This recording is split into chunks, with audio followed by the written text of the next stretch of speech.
ප්‍රශ්නේ. 10 වෙනි ප්‍රශ්නේ කියනවා මොකද්ද? x යනු x කෙසේද යන x 7 ගුණාකාරයක් බිඳුවක් 30ක් අතර. බිඳුවට වඩා x වැඩි කියලා කියනවා 7ට වඩා අඩු. මේකට කියනවා මොකක්ද? කුලකයක ජනන ස්වරූපය කියලා නේද? එතකොට කුලකයක ජනන ස්වරූපයට කියනවා අපි මෙන්න මේ. ඒකේ තේරුම අපි මේ අදාළ කුලකයේ අවයවයක් x කියලා විස්තර කරලා තියෙනවා. අදාළ අවයවයක් මොකක් හරි අවයවයක් x කියලා විස්තර කරලා තියෙනවා. එතකොට ඒ x මේ තියෙන්නේ බිඳුවයි 30යි අතර. x තියෙන බිඳුවයි 30යි අතර. එතකොට බලමු 7 ගුණාකාරයක් වෙන්නත් ඕන. හරි? මේකේ අවයව ටික කුලක අංකන ක්‍රමයකින් දක්වමු. මේ වෙනත් කුලක අංකන ක්‍රමයකින් දක්වමු. කුලක අංකන ක්‍රමය කියත් තියෙනවා. කුලක ප්‍රධාන අංකන ක්‍රම 7ක් අපි කියනවා. මොකද්ද? එකක් අවයව හැඳින්වීමක් විදිහට පොදු හැඳින්වීමක් වශයෙන් ලියන්න පුළුවන්. ඒ ළඟ අවයව ලැයිස්තුගත කරන්න පුළුවන්. බෙඩ් රූප සටහනකින් නිරූපණය කරන්න පුළුවන්. කුලක ජනන ස්වරූපය ලියන්න පුළුවන්. හරි? මම ඒතර මේක අවස්ථා තුනෙන්ම ලියන්න. මොකද්ද? එකක් තමයි අපිට කියන්න පුළුවන් බිඳුවත් 30ත් අතර 7 ගුණාකාර කියලා විස්තර කිරීමක් විදිහට ලියන්න පුළුවන්. එහෙම නැත්නම් මට පුළුවන් අවයව ටික ලියන්න. මොනවද? 7 14 21 28. එහෙම නැත්නම් මට පුළුවන් වෙන රූපයකින් මේක පෙන්නන්න. ඔන්න තමයි කොනේ ඕනික. හරි මේ වෙනත් කුලක අංක. හරි. ඊළඟට 11 වෙනි එක. කුඩා පොදු ගුණාකාරය හොයන්න කියලා කියනවා x වර්ග වලයි 2xy වලයි 3y වලයි කුඩා පොදු ගුණාකාරයක් හොයන්න කියලා කියනවා. එතකොට මේකෙදි කරන්නේ සංඛ්‍යා ප්‍රථමක සාධක වල ගුණිතයක් විදියට ගුණිතයක බලයන් විදියට ලියා ගන්න ඕනේ. විචීය පදත් බලයන් විදියට බලවල ගුණිතයක් විදියට ලියා ගන්න ඕනේ. එතකොට මේක x වර්ගය එතකොට x වර්ගමයි. 2 කියන්නේ ප්‍රථමක සංඛ්‍යාවක් x ගුණ කිරීම y. 3 කියන්නේ ප්‍රථමක සංඛ්‍යාවක්. ඊළඟට මේ තුන් දෙනාගේ ඕගු මට ගත්ත හැකි සංඛ්‍යා විදියට සංඛ්‍යා වර්ග විදියට තියෙනවා 2 සහ 3. ඒතර සංඛ්‍යා වර්ග සේරම ගන්නවා 2 සහ 3. බීජීය පද වර්ග විදියට දෙනවා x සහ y. x y y y දෙන්නම ගන්නවා. ඊළඟට මේ x ගාව පළවෙනි බලය. මේ x ගාව දෙවෙනි බලය. ඒතර අපි හැමතිස්සෙම කුඩා ගුණාකාරයේ උත්තරේ ගන්නේ වැඩිම බලය. මෙයා ගාව දෙකම තියෙනවා. ඊළඟට මෙයා ගාවත් y එක මෙයා ගාවත් y එක. එහෙනම් y ගේ වැඩිම බලය එහෙනම් දෙවරක් 3 6යි x වර්ග y කියලා අපිට ගන්න පුළුවන්. හරි. ඊළඟට මේක කියනවා PR සමාන්තරයි PT. ඒ කියන්නේ මේ පාදයේ සමාන්තරයි කියලා දීලා තියෙනවා. ඊළඟට අපෙන් අහනවා මේ කෝණේ 50යි මේ කෝණේ 70යි කියලා x ගේ නම අහන්න. ඊට මෙතනදිත් මම ආපහු මතක් කරන්න ප්‍රමේය ටික ඔක්කොම මම ඉස්සෙල්ලා මතක් කරේ. සරේකක්වත් PD ඒ ටික ඔක්කොම ප්‍රමේය ටික පාවිච්චි කරලා තමයි මේ ගන්න හදන්නේ. ඊට මෙතනදී සමාන්තර රේඛා දෙකක් දීලා තියෙනවා. ඔන්නම සමාන්තර දෙක දෙනවා තීරයක් රේඛාවක් කැපුවොත් හැදෙන ප්‍රධාන කෝණ තුනක්. මතකයි නේද? ZFC. Z මේ මුල්ලයි මේ මුල්ලයි F වල මේ මුල්ලයි මේ මුල්ලයි C වල මේ දෙන එකතු 180යි. මෙයාලගේ මේ දෙන්න එකිනෙක සමානයි. පැහැදිලිද? ඒතර මෙතන මේ ප්‍රමේය බහුතරයක්. ඒ කියන්නේ මේ ප්‍රමේය භාවිතා වෙලා තියෙනවා. දැන් අපිට ඕනේ මේ x ගේ අගය හොයන්න. එතකොට අපිට පුළුවන් මේකේ ඔයාලට පේනවද මෙයා අංශක 70යි. මෙයා අංශක 50යි. එතකොට ඔයාලට පුළුවන් නේද මෙන්න මේක මේ ලොකු ත්‍රිකෝණයක් විදිහට දකින්න. මෙන්න මේ ලොකු ත්‍රිකෝණයක් විදිහට දකින්න පුළුවන් නේද? එතකොට ඒක ලොකු ත්‍රිකෝණයක් විදිහට දැක්කහම මේක නේද අභ්‍යන්තර කෝණය අනිත් අභ්‍යන්තර කෝණය. දැන් මේ ටික අමතක කරලා හිතන්න. මේ කෝණ තුනක් ත්‍රිකෝණයක අභ්‍යන්තර කෝණ තුනක්. ඒතර ඔයා දන්නවා මෙයා 50යි මෙයා 70යි කියන්නේ කණින් 120ක් තියාගන්න. තුන් දෙනාටම දුන්නේ 180යි. එහෙනම් මෙයාට කීයක් තියාගන්නවද? මෙයා අංශක 8ක්. ඇයි මෙයා 70යි මෙයා 50යි කියන්නේ එයාලා අංශක 120ක් දැන්ටම තියාගන්න. තව වේදිතුරු. තව එහෙනම් ඒ 60 මෙයා තියාගන්න. දැන් ඊළඟට බලන්න අපිට පුළුවන් මේ දෙන්න එකිනෙකට සමාන්තරයි. සමාන්තර රේඛා දෙකක් අතර මම මේ කිව්ව කෝණ වර්ග තුන හැදෙනවා. එතකොට ඔයාලට ඕනනම් මෙතන F එකක් හැදෙනවා පේනවද? මෙහෙම F එකක් හැදෙනවා පේනවද? මෙන්න මෙහෙම බුදියාගෙන F එකක්. මෙයා 60යි නම් මෙයා 60යි. මෙයා 60යි නම් මෙයා නම් මේ කෝණයේ අංශක කීයද? මේ කෝණයේ අංශක 60යි. දැන් එතකොට ඔයාලට පුළුවන් ආපහු කොහොමද මේ දෙන්න මෙයා 60යි නම් මෙයා x නම් මේ දෙන්නගේ එකතු 180. x දාන 60 සමානයි 180. x සමානයි අංශක 100. මේ 60 මේ පුතින්සලා අඩු කරොත් එහෙම කීයද? මේ දෙන්නටම තියාගන්න දෙනවා 180ක්. එතනින් මෙයා 60ක් තියාගත්තාම මෙයාට අංශ 120. හරි සරලයි. පැහැදිලිද? ඒතකොට මේ ගාන හදන්න තව ක්‍රම ගොඩක් තියෙනවා. මොකක්ද ඕනනම් ඔයාලට පුළුවන්. දැන් කෙලින්ම මේක මෙයා 70යි නම් මෙයාත් අංශක 70යි. මෙයා 70 වෙනවා මෙයා කෙලින්ම අංශක 70. එතකොට මේක මෙන්න මෙහෙම. දැන් අපි 60 ගන්න නැතුව බලමු. ඒත් පුළුවන්. ඔයාලට පේනවා මෙයා අංශක 70යි. මෙතන f එකක් පේනවද? කොහොම f එකක්. මෙයා 70 වෙන මෙයාත් අංශක 70යි. මෙයා 70යි 50යි නම් මේ ත්‍රිකෝණයක පාදයක් දික් කිරීමෙන් සෑදෙන බාහිර කෝණය අභ්‍යන්තර සම්මුඛ කෝණ දෙක එකතුවට කෙලින්ම සමානයි. එතකොට මෙයා x නම් මෙයා 70 මෙයා 50යි කෙලින්ම x එක 6යි කියලා ගන්න පුළුවන්. හරිද? ඊළඟට අපි බලමු 13 වෙනි ප්‍රශ්නේ. 13 වෙනි ප්‍රශ්නේ අසමානතාවය. අපිට කියනවා 3x ඍණ 1 විශාලයි සමාන 5. අසමානතාවය සපුරාවන කුඩාම ධන නිකිලය. එතකොට මේකේ සපුරාලන එක ගන්න ඉස්සෙල්ලා අපි මේක විසඳලා ඉන්නවා. අර සාමාන්‍ය සරල සමීකරණයක් විසඳන විදිහටම අපිට අසමානතාවයක් විසඳන්න පුළුවන්. හරිද? එතකොට මෙතනදි කරන්නත් ඕනේ මොකද්ද අපි? ඒ අදාළ නොදන්න විදිහ පදයට කම් කරගන්න. උක්ත කරනවා. පැහැදිලිද? එතකොට ඊට අදාළව අපි මට මේ ඍණ එක මේ පැත්තට පන්නනවා. එතකොට මොකක්ද වෙන්නේ? එහෙම නැත්නම් දෙපැත්තෙම ධන එකක් දානවා. එතකොට මේ පහ ඍණ එක මේ පැත්තට ගිහච්චම ධන එක. ඊළඟට 3x විශාලයි සමානයි 6. දැන් ඔයා මේ x තනි කරන්න බැරිලා තියෙන 3 නිසා. 3 ගුණ වීම. ගුණ වීම නැති කරන එළවන ක්‍රමෙ බෙදනවා. මේ පැත්තත් 3 බෙදනවා, මේ පැත්තත් 3 බෙදනවා. එතකොට එනවා x විශාලයි 2. මේකේ තේරුම හැමතිස්සෙම කට ඇරෙන්නේ ලොකු එක්කෙනාගේ පැත්ත. ඒ කියන්නේ x ගියාගේ ලොකුයි.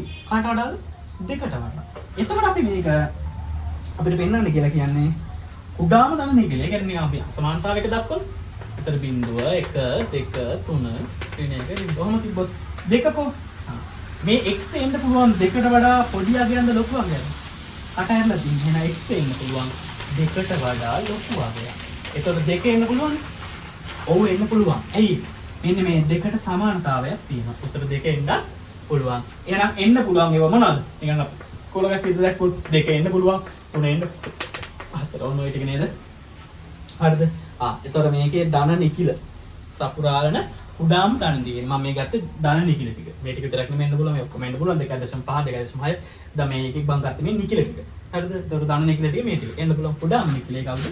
දෙක. එන නිසා කුඩාම නිකිලය කවුද? පැහැදිලිද? තර මම පැහැදිලි කිරීමක් විදිහට මේවා කරේ. ඒතර වල උත්තර ලියද්දි මේ මොකක්ද කියන්න ඕනේ. ඒතර මේක විසඳුවාම එනවා x ගේ කුඩ දෙකට වඩා දෙක හෝ දෙකට වඩා වැඩි කියලා. එහෙනම් අපිට කුඩාම නිකිලේ විදිහට ගන්න පුළුවන් දෙක. 14 වෙනි ප්‍රශ්නේ කියන්නේ 14 වෙනි ප්‍රශ්නේ කියන්නේ මොකද්ද? ඕ කේන්ද්‍රය වූ වෘත්තයේ AB හා AC කියලා කියන්නේ ජායන් දෙකකුයි. ඒතර AB හා AC ජාවල මධ්‍ය ලක්ෂ පිළිවෙලින් x හා y ළු. මෙයා 120යි නම් අපෙන් අහනවා BAC කීයද? මෙන්න මේ කෝණය කීයද? ඔල් බැලු බැලමට ඒක මාරු ලෙසි ගන්න. හදන්න පුළුවන් දත්ත ටික ඔක්කොම දීලා තියෙනවා. හරිද? අමුතුවෙන් හිතන්න දෙයක් නැහැ. ඔක්කොම දත්තයන් ටික මෙන්න මේ දත්ත දෙක අපිට දීලා නැහැ. එතකොට ගාන හදන්න හරිම ලේසි. මොකද දැන් මම දන්නා එතන කීයද කියලා දාලා තිබ්බා. දැන් මේක කොහොමද දෙන්නේ? ඔයාලා දන්නවා ප්‍රමේයයක් මතකද? වෘත්තයක ජා ප්‍රමේය. වෘත්තයක ජායක මධ්‍ය ලක්ෂයක් කේන්ද්‍රයක් යා කරන රේඛාව. ජායට මොනවා වෙනවද?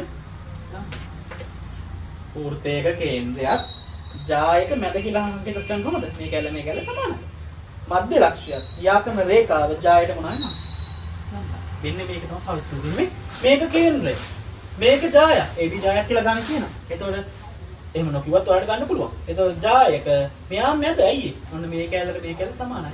එහෙනම් අර ප්‍රමේයෙන් ඔයාලට ගන්න පුළුවන් මේ ආංශක මොනවද? ඒ විදිහට ඔයාලට මෙයා ගන්න පුළුවන් මේ ආංශක දැන් ඉතින් ගන්න හිතුවා. මොකක්ද? දැන් ඔයාලට ගත්ත හැකි මේ කෝණ හතර ඍජු කෝණාශ්‍රයක්. චතුරස්‍රයක්. ඒතර චතුරස්‍රයක අභ්‍යන්තර කෝණ තුනේ එකතුව කිය. හතර එකතුව අංශක 300. ඒතර මේක එකතු කරපුවහම තියෙනවා අංශක 300.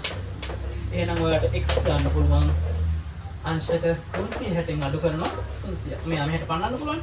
ඒතකොට x එනවා අංශක හරි. පැහැදිලිද හොඳයි.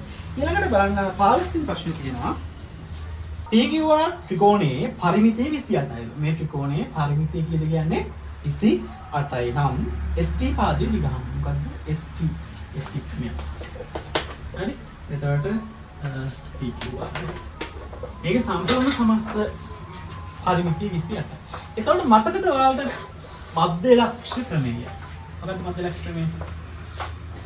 එක් පාදයක මධ්‍ය ලක්ෂ්‍යයක් තවත් පාදයක මධ්‍ය ලක්ෂ්‍යයක් යා කරන රේඛාව ඉතිරි පාදයට සමාන්තරයි.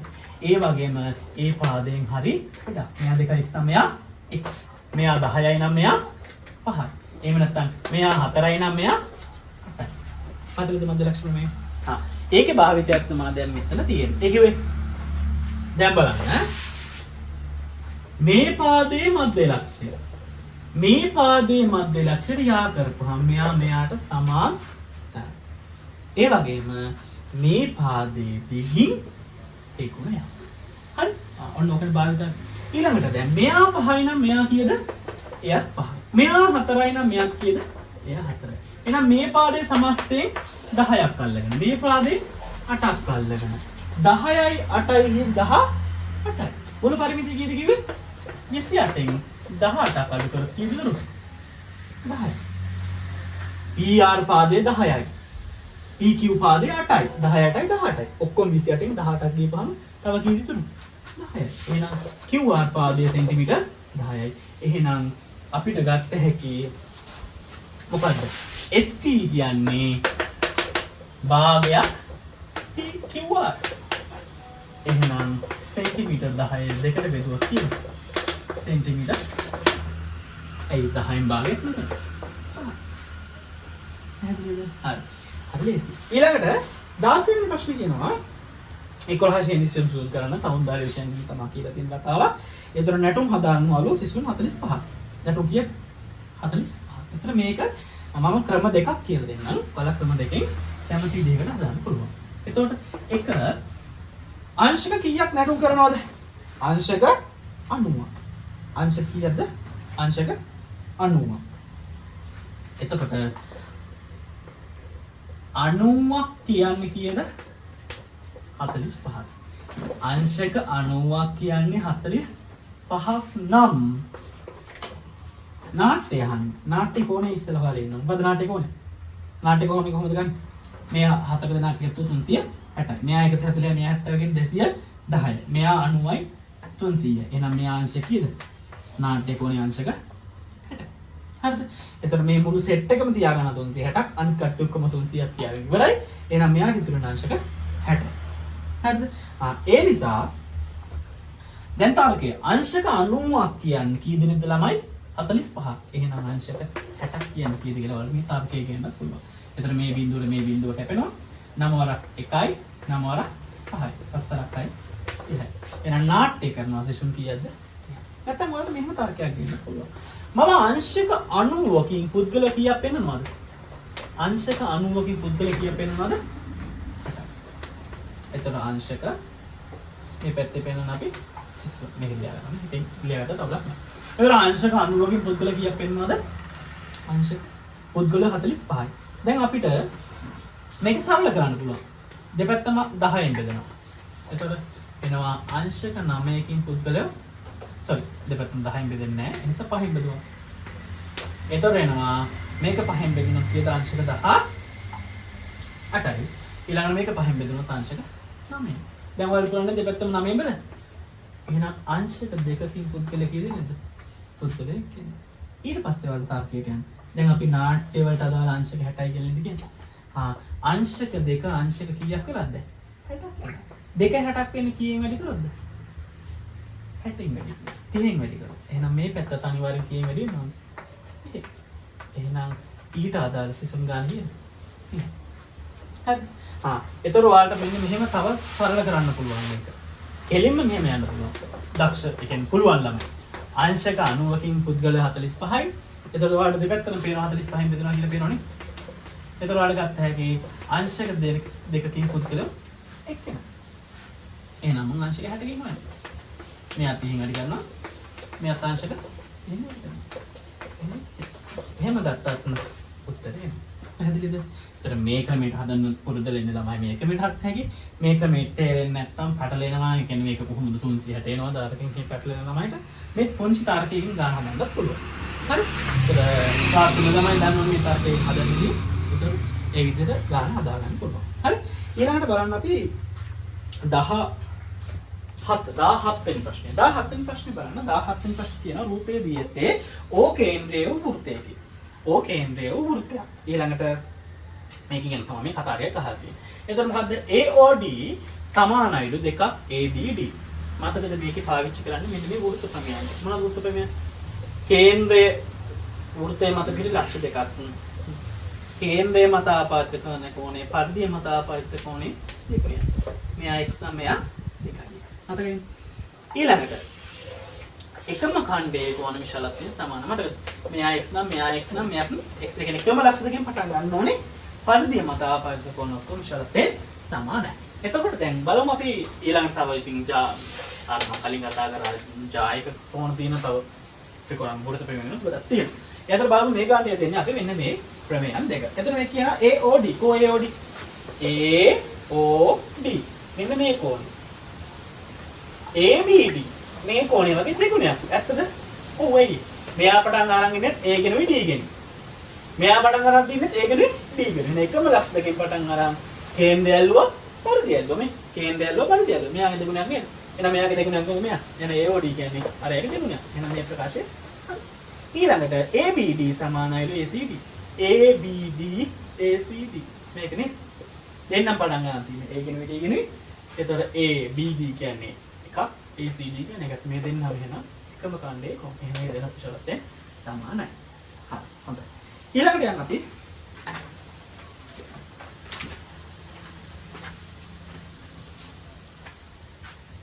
හරි.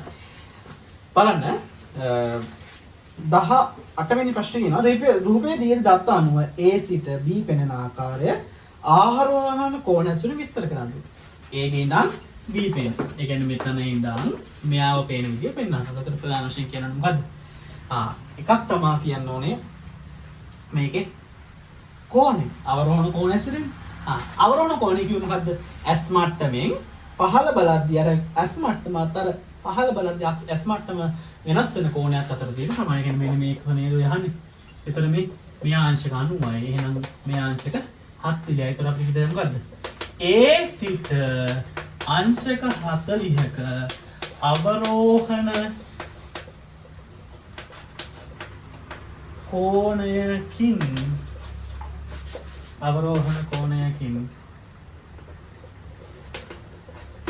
B පෙනේ. කියලා අපි කියන්න පුළුවන්. A සිට අංශක 40ක අවරෝහණ කෝණයකින් B පෙනේ. හරිද? හරි. ඊළඟට 19 වෙනි ප්‍රශ්නේ බලන්න.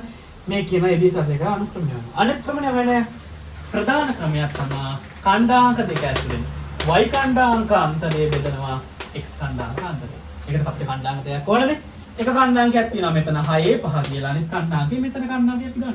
හරිද? මේ අතරමැද ගන්න අපිට හරියටම ගන්න දැන්. දල වශයෙන් ගලපලා ගන්න පුළුවන්. එහෙම ගන්න එපා පේපර් එකේ. හරියටම දෙනා කියන දෙයක් ගන්න. එතන මෙතන ඛණ්ඩාංකය මෙතනගේ බිඳුවයි මෙහා බිඳුවේ 3. ඒ නිසා ඔන්න ඔය ඛණ්ඩාංක දෙක පාවිච්චි කරලා 5න් අඩු කරනවා 3ක් 6න් අඩු කරනවා 5න් 3ක් ගියොත් 2යි 6න් බිඳුව එක්කත් ඒ කියන්නේ අනුක්‍රමණය 3න් 1යි. හරි ඊළඟට 20 වෙනි ප්‍රශ්නේ 20 වෙනි ප්‍රශ්නේ කියනවා PQ දිග PQ දිග අහනවා. මේ දිග නේද අහන්නේ අපි. මේක දිග තියෙන දත්ත මොකද්ද? මේ දෙනම් සමාන රාශි කියලා දෙයක්. එතන වැඩි වෙනවා. මෙයත් සමාන රාශියක්. මේ ABCD කියන්නේ සමාන රාශියක්. එතන PQCD කියන්නේ සමාන රාශියක්. එහෙනම් මෙයා 6 නම් මේ පද කීයද? 6යි. ඊළඟට මේ සමාන රාශියෙන් ගත්තොත් මේ දෙන සම්මුඛ පද. එහෙනම් මෙයා 6යි නම් මෙයාත් කීයද? 6යි. එහෙනම් පළවෙනි එක උත්තරේ සෙන්ටිමීටර් 6යි. ඊළඟට දෙවෙනි එක කියනවා මොකද්ද? ඒගේ යගේ හා. මෙයාගේ යගේ හානේ. මෙයා 40 නම් මේ කොණය අංශ කියලා කියලින්. ඩිරෙක්ට්. එයි සමකෝණේ සමාන රාශියක සම්මුඛ කෝණ විශාලත්වය සමානයි. එහෙනම් මෙයා 40 නම් මෙයා 40. ඊළඟට මේ දෙන සමාන්තරයි නම් මෙතන හැදෙන රිසල්ට් එකක්. ඒකෙන් කෙලින් මෙයා 40 නම් ඒ අංශක 40 කියලා අපිට ගන්න පුළුවන්. හරි. ඊළඟට 21 වෙනි ප්‍රශ්නේ කියන මොකද්ද? මේක ලඝු ආකාරය කියනවා. 2 6 සමානයි 64 ලඝු ආකාරය. අපි මේකට ලඝු දාපුවාම ලඝු වලදී පාදයට වෙනසක් වෙන්නේ නැහැ. මේක 2 පාදයට 6 බලය සමාන 64යි. ඒතර අපි දන්නවා පාදයේ වෙනසක් වෙන්නේ නැහැ. මේක 2 පාදයෙන් අසලකේ ලඝු කරපුවාම 2 පාදේ. ඒතර එතනදී අපි මේ 64 ලඝු ගණකය තමයි කියයි කියලා ගන්නද? 64 ලඝු ගණකය 6යි කියලා. හැදෙලිද? පාදයේ වෙනස් වෙන්නේ නැහැ. ඒතර 64 ලඝු ගණකය තමයි අපි කවුද කියලා සාකච්ඡාන්නේ 6යි කියලා. පොඩි ගණන් මේව වර්ධින්න තරම් මොඩේ නෝන. හරි. හොඳයි. ඊළඟට 22 වෙනි ප්‍රශ්නේ. කීක මේ තෙල් ඉවසරනවද? එතන මේකේ වේගය මිනිත්තුවට මීටර කීයද කියලා අහනවා. වේගය මිනිත්තුවට මීටර. ඔයාලා මේ බහුතරයක් ළමයි මේ වේග කාල ප්‍රස්තාර කිව්ව ගමන් බය වෙනවා. ඒත් එහෙම ලොකුවට බය වෙන්න ඕනේ නැහැ. ඔයාලට තේරෙන සරල විදිහට මේ ගන්න හදන්න පුළුවන්. හරිද? මම ඒතකොට ආකාර දෙකටම ඔයාලට මේක හදලා පෙන්නන්නම්. මම ඊට දැනට මේවම අහන්න මේක බලන්න පුළුවන් වීඩියෝ එක නතර කරලා යන්න. හරි. එතකොට වේගය සමානයි වල දන්නවා කොහමද? දුර බෙදීම කාලය. එතකොට අපිට වේගය ගන්න පුළුවන් මුළු දුර බෙදීම මුළු කාලය. එතකොට දැන් මම ගන්න මෙතනට එද්දි. මෙතනට එද්දි කොච්චර කාලයක් ගිහලද? මුළු දුර කාලය මේ පැත්තෙන් පෙන්නනවා. දුර මේ පැත්තෙන් පෙන්නනවා. මුළු දුර කීයද මීටර් 500ක් ගිහින්. එහෙනම් දුර මීටර් 500යි. කාලය ඒ වෙද්දි කියලා කාලය තප්පර මිනිත්තු 10ක්. මිනිත්තු 10ක්. එතන මේක හපුනහම එනවා හරි සරලව මිනිත්තුවට මීටර් 50. එහෙම නැත්නම් පාට ඒක කියා අකුර ලියන්න පුළුවන් මිනිත්තුවට මීටර් 50. හරිද? එතකොට සරලව දුර බෙදීම කාලය ඔහොම ගන්න පුළුවන්. එහෙම නැත්නම් කාටද මෙහෙම තර්ක කරා කියලා වැරදිත් නැහැ. මොකද මිනිත්තු 10ක් තුල එයා කොච්චර දුරක් ගිහලාද? මිනිත්තු 10ක් තුල එයා මීටර් කීයක් ගිහලාද? මීටර් 500. අපෙන් ගානේ අහන්න මිනිත්තුවට මීටර් කීයක්ද කියලා. එහෙනම් එක මිනිත්තුවකට කීයක් ගියාද? මිනිත්තුවකට මීටර් පාන්නේ. එක මිනිත්තු 10කට ගියා මීටර් 500ක්. එහෙනම් එක මිනිත්තුවක් කියන්නේ මේක 10ෙන් බෙදලා නැති. දැන් මේකට 10ෙන් බෙදනවා. එතන ඒත් මීටර් 5 කියලා නේ. ඒත් ඔයාලට මේ උත්තරෙම ලියන්න බැද? මිනිත්තුවට මීටර් කියලා වේගය ලියන්න බෑ. ගන්න විදිය මේ විදිය සමහර ගණන් සංකේත වෙන්න පුළුවන්. එතකොට මේ විදිහට ගන්න අයට මේ විදිහට ගන්න පුළුවන්. නැත්නම් මේ විදිහට පොඩි තර්කයක් ඉන්නලා හදන්න පුළුවන්. කියන්නේ තර්කයකින් ගණන් ගොඩනගා ගන්න පුළු දෙන්න කටපාඩම් ශෛලියම අමතක කරලා ඊපාර ඕලෙවල් පේපර් එක ගොඩාක් සමහරුනේ කටපාඩම් ශෛලියෙන් වැඩ කරන්න ඉඳලා ඒ නිසා ඔයාලා ගොඩාක් වෙලාවට කටපාඩම් නෙමෙයි තර්කයෙන් ගණන් ගොඩනගා ගන්න පුරුදු වෙලා යන්න. හරි. 23 වෙනි ප්‍රශ්නේ බලන්න. 23 වෙනි ප්‍රශ්නේ කියනවා x ඍණ 2 x ධන 1 සමානයි බිඳුව. මේ වගේ ගණන් හදාගෙන ඉන්න අය කරලා ගොඩක් පේපර්ස් වල දෙන ගණන්. මොකද ඕනෑම ගුණිතයක් ශුන්‍ය වෙන්න නම් ගුණිතයකගේ බිඳුවක් වෙන්න නම් මොකක්ද වෙන්න අවශ්‍යතාවය? ඒ ಗುಣ වෙන සාධක දෙක අතර අනිවාර්යෙන් බිඳුවක් තියෙන්න ඕනේ. හරිද? ඒකනේ සංකේත දැන් හිතන්න මේ 3 වර 5 15යි. 5 වරක් 3 15යි. මේක 5 වරක් 6 30යි. බිඳුව වරක් 7 බිඳුවයි. 11 වරක් 2 22යි. 150 වරක් බිඳුව බිඳුව. බලන්න මේ බිඳුවේ සාධක දෙකේ ලක්ෂණය මේ අනිවාර්යෙන් එක සංඛ්‍යාවක් කවුරු වෙලාද බිඳුව වෙන්න ඕනේ. ඒකෙන් මතක තියාගන්න. සංඛ්‍යා 500ක් ගුණ වෙලා ඒ අතර එක බිඳුවක් තිබ්බොත් සම්පූර්ණ උත්තරේ බිඳුව. එතනත් ඒක තරකේ. දැන් මේකේ මේ ප්‍රකාශන දෙකක් තියෙනවා බය වෙන්න එපා. මේකෙන් මොකද කරන්නේ? මේක හරියට A වගේ මේක හරියට B වගේ. අපි මේක ගත්ත හැකි A කියලා මේක නිකන් හරියට B වගේ. මේ දෙන ගුණ දෙයක් නෙමෙයි බිඳුවනේ. එහෙනම් එක්ක A බිඳුවයි කියනවා නැත්නම් අපි B බිඳුවයි කියන එච්චරයි. අර මේක හද දෙකක් තියෙන නිසා අපි මෙහෙම කියනවා. මොකද x ඍණ 2 සමානයි බිඳුව හෝ x ධන 1 සමානයි බිඳුව ඒ කියලා කියනවා. හරි. ඊළඟට දැන් x ධන කරන්න බෑ. අපි විශ්නුමක් නේ ගන්න ඕනේ.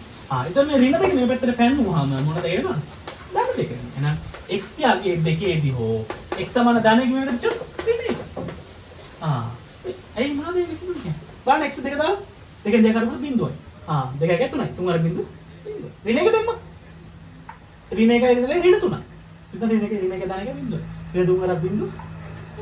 හරි. හොඳයි. ඊළඟට 24 වෙනි ප්‍රශ්නේ කියනවා 1 සිට 6 තෙක් අංක ලැබු ධාතු කැටයකින් දැමුවට 4ට වැඩි අගයක් ලැබෙනවා.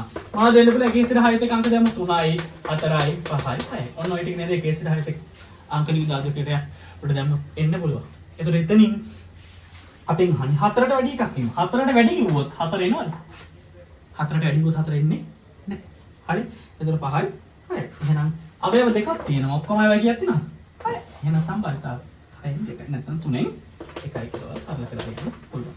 ඊළඟට 25 වෙනි ප්‍රශ්නේ බලමු. 25 වෙනි ප්‍රශ්නේ කියනවා ඔයාලා මට කියන්න ප්‍රධාන මූලික පද කීයක් තියෙනවද? මූලික පද කීයක් තියෙනවද? මූලික පද 4යි. නිර්මාණ ගානකෙද්දී ඔයාලා මූලික පද 4ම මොනවද කියලා දැනගෙන ඉන්න ඕනේ. වෘත්තයකට සමුදරින් පතේ නම් මොකද්ද? වෘත්තයකට නම් මේ ලක්ෂයකට නම් වෘත්තය. ලක්ෂ දෙකකට නම් මොනවාම ලක්ෂ දෙකකට. මොකද්ද? ඒ ලක්ෂ දෙක කරන රේඛාවේ ලම්බ සම ඡේදකය. රේඛාවකට නම් සමාන්තර රේඛා. ඒතර රේඛා දෙකකට නම් කෝණ සමච්ඡේදකය. ඔන්නය 4 හොඳට මතක තියාගන්න. ඊළඟට ඔයාලා රූපෙත් එක්ක මේක ගැළපීමක් තමයි මේකෙදි කරන්න ඕනේ. හරිද? දැන් බලන්න A B C අපිට කියලා තියෙනවා මේ එකක් ඇඳලා දීලා තියෙනවා. කොහොම කරලා දීලා තියෙනවා. මොකක්ද කියලා දෙන්නේ? AB හා AC යනු ඉඩමක මායිම. AB කියන්නේ AC කියන්නේ ඉඩමක මායිම. ඊළඟට එම මායිම් දෙකට සමදුරින්ද? අන්න මේ මායිම් දෙකට සමදුරින්ද? Aට හා Cට. Aට හා Cට සමදුරින්ද? ඊට ලක්ෂයක පතය ඒ දෙකට පොදු වේදන කණුවක් හිටවල ඒ කණුව පිටවන් දැන් x කියලා ලකුණු ගන්න කියන්නේ. එතකොට මෙතන මේ නිර්මාණ ගානේ ගොඩක් වෙලාවට මූලික පත දෙකක දැනුම පිළිබඳව පරීක්ෂා කරනවා. හරිද? ඒතර බලන්න මේක වා අල්ල ගන්න ඕනේ පද දෙක මොකක්ද කියලා. දැන් මේක පළවෙනියටම කියලා තියෙනවා මේ මායිමටයි සමදුරි. සහ මෙයාටයි සමදුරි. Aට හා Cට කියන්නේ ලක්ෂ දෙකක්. A කියන්නේ 1 ලක්ෂයක්, C කියන්නේ 1 ලක්ෂයක්. අන්න ලක්ෂ දෙකකට සමදුරින් පතේ මොකක්ද? ලම්බ සම ඡේදකය. එතකොට අන්න එහෙනම් ලම්බ සමච්ඡේදකයෙන් එයාලා අපිට ඇඳලා දීලා තියෙනවනේ. ආයෙගේ නටන දෙයක් තියෙනවද? ලම්බ සමච්ඡේදකයෙන් අපිට දීලා තියෙනවා. එහෙනම් ඒක ප්‍රශ්නයක් නෙවෙයි නෑ. ඊළඟට AC මායිමට සහ AB මායිමට මේක එක මායිමක් මේක එක මායිමක් කියලා කිව්වා. ඒ කියන්නේ මේක AB මේක AC ගැන වෙනදෝ කියන්නේ. එහෙනම් මේක එක රේඛාවක් මේක තව රේඛාවක්. එහෙනම් ඔය රේඛා දෙකට සමතුලිත පතේ නේද අහන්නේ? රේඛා දෙකට සමතුලිත පතේ මොකද්ද? කෝණ සමච්ඡේදය. ඡාපයක් ගැහුවා මෙතන තල මෙහෙට ගැහුවා මෙතන තල මෙහෙට ගහලා මේ දෙන්න කොහොමද? අන්න අර පතේ මේ පතේ හම් වෙන ගමන කණු හිටවන. එයා තමයි කවුද කියලා කියන්නේ? x කියලා අපි හම්බන්නේ. හරි. පැහැදිලිද? හොඳයි. දැන් එහෙනම් අපි කෙටි ප්‍රශ්න 25 ඉවරයි. එතකොට ප්‍රශ්න විතරක් නෙමේ අපි ප්‍රශ්නෙත් එක්ක ඊට අදාළ පාඩම පුළුවන් විදිහට කාලය කළමනාකරණය කරගෙන මේ විදිහට පාඩමත් එක්කම පොඩි මතකයක් කරගෙන යමු. වීඩියෝ එක දිගට බලන්න. මොකද කරුණු ප්‍රශ්නට අදාළ මතක් කරගන්න පුළුවන් කරුණු ටික මතක් කරගෙන එතකොට පාඩමත් එක්ක මතක් කරගෙන යන්න. එතකොට පේපර්ස් දෙක තුනක් කරද්දී එතකොට මේ පාඩම් මතක් කිරීම අඩු කරත හැකි. මොකද දැන් හැම පේපර් එකක පාඩම් මතක් කරගෙන ඉන්නවනේ දැන්. ඒතරම මේ ආරම්භය නිසා පාඩමට සමගාමීව ඒක ගමන් කරනවා. එහෙනම් ඒ ප්‍රශ්න 25 ලකුණු කීයද කියලා ඔයාලා බලලා මාක් එකක් දාගන්න. මට WhatsApp message එකක් දාන්න කීයට ප්‍රශ්නෙට ලකුණු මේකේ 25 කීයද කියලා 50 කීයද කියලා. හරි. එහෙනම් අපි B කොටසෙන් ඊළඟ වීඩියෝ එකෙන් හම්බුමු.